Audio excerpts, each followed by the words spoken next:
All right, as Derek said, we've been basically bearing the other lead, which is very important. Kelly Oubre, man. It felt wrong not to lead You in the had to headline. I know. But if Joel Embiid returned, you had to lead with that in the Exactly. headline. But it felt wrong. It felt wrong. I think we're starting to, Derek, get the answer to who's the third best player on this team as we get down the stretch.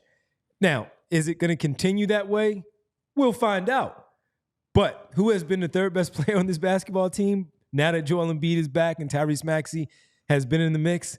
Man, it's been Kelly Oubre, and he has been good. You said, how many points did he have in the first half? No, well, he had 4. He had 8 points on 2 for 9 shooting through 3 quarters. Yes, he had 4 points in the first half on 2 for 7 shooting. And then he went nuts in the fourth quarter, 6 for 9 in 20-plus minutes for 21 points. He knocked down all 4 of his 3-point attempts and got to the free throw line 5 times. Derek, this is the Kelly Oubre you were looking when you signed, wasn't it? Sure. Yes. Say it. No, if he gives you 25 on 16 shots, the Sixers will be really tough to beat. Look, he was really good. There's 2 encouraging things. First of all, the passing. And we've been talking about that for like a week, 2 weeks now. His passing lately has been better. He's taking fewer bad shots. He's created more shots for his teammates. We already mentioned the pocket passes to Embiid down the stretch.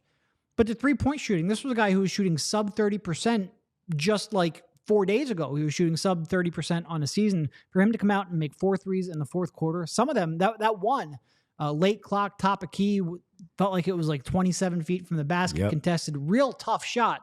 Do I necessarily trust that to going forward? No, he's not going to. He's shot the shit out of the ball the last 2 nights. He has struggled a lot for most of the season. Part of that might be because of the shoulder. Part of that might be because of Embiid not being on the floor. I think he was shooting something like 38% from 3 with Embiid when he's playing with Embiid, so that should help. But, I mean, he's been shooting the hell out of the ball. What I am more encouraged by, though, is the decision-making, is the passing, is the fact that, like I said, he's not only creating for his teammates, and he only had 2 assists here tonight, but he had some pretty good passes.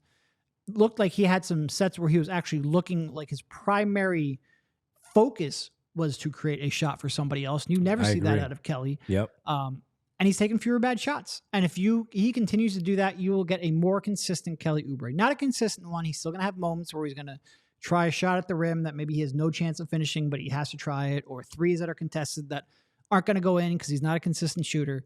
But you're going to get a more consistent Kelly Oubre, and that's what they need. No, he was really good. That step-in 3 that he walked up into that 3, and I thought it was really covered well because I didn't think he had to shoot it because there was like 6 seconds left on the shot clock. I thought he could have gotten a better shot.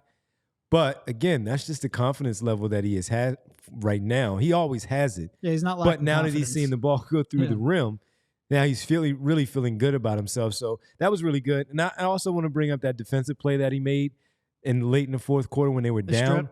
And he got that strip and he went full court for that dunk. Yeah. Again, big play before that for the team. They needed a bucket. But that play there was crucial for them because you're just seeing it where we talk about him defending some of the better offensive players on the other side. And every game he's getting a steal like that. He's just stripping the player and going the other way. No, the Sixers had 3 pretty big strips down the stretch there. They had the one by Paul Reed, who got a dunk out of it, and then they had the other one by Embiid where I was borderline panicking because every time he hits the floor, it's a code red. But where was I going with that?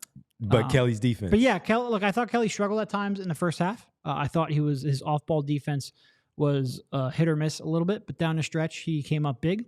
He's consistently gotten really good. He's gotten a lot of deflections, gotten them out in transition.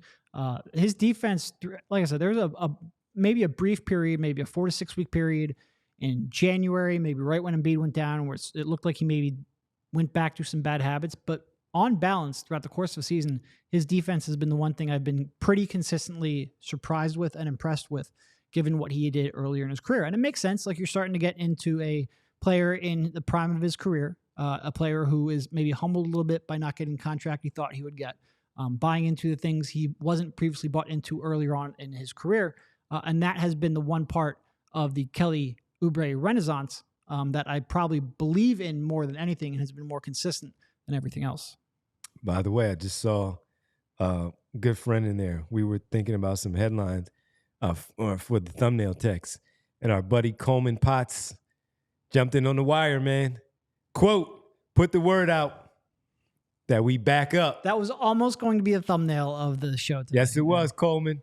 Yes, it was. That was almost the thumbnail.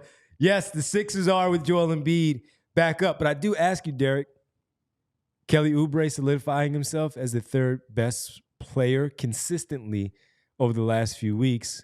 Do you look at him that way, or is it still someone else where you lean on more? Tobias Harris, we'll talk about him a little bit more, and Buddy Hield. While we didn't see a lot of it tonight, there's still room for him. Do you look at, or are you not ready to go there because you don't want to dive all the way in there with that one? I mean, here's the thing. There are a couple of players who will have nights where they are the third best player. Kelly, over the last couple of weeks, has been that more often than not because they've needed sort of volume scoring and creation in that role. With Embiid back, I think you're going to have more nights where someone like Buddy will maybe be the third highest usage player, or even Tobias. Tobias, he was frustrating at times, but certainly the way he came out and was launching from three was nice to see, especially for a player who can be so reluctant at times, most of the time. Certainly with the way Kelly's been playing over the last couple of weeks, yes. Certainly, I think with the way Kelly played alongside of Embiid earlier in the season, you could make that argument. But we will see. This with the way that Joel Embiid comes back and changes everything about it. I am really interested to see how Buddy looks alongside of Joel Embiid. I do wish we had a little more time to see how Buddy played alongside of Joel Embiid. And I want to see how Kelly responds to Joel Embiid returning as well. It's one thing, I thought he did a good job earlier in the season cutting off of Embiid, making those slot cuts off of Embiid, making shots alongside of Embiid. Can he keep that up, especially when the defense ramps up in the playoffs? These are all sort of unknowns for me, but I like what I have seen over the last couple of weeks for sure. We all silly like the mayor.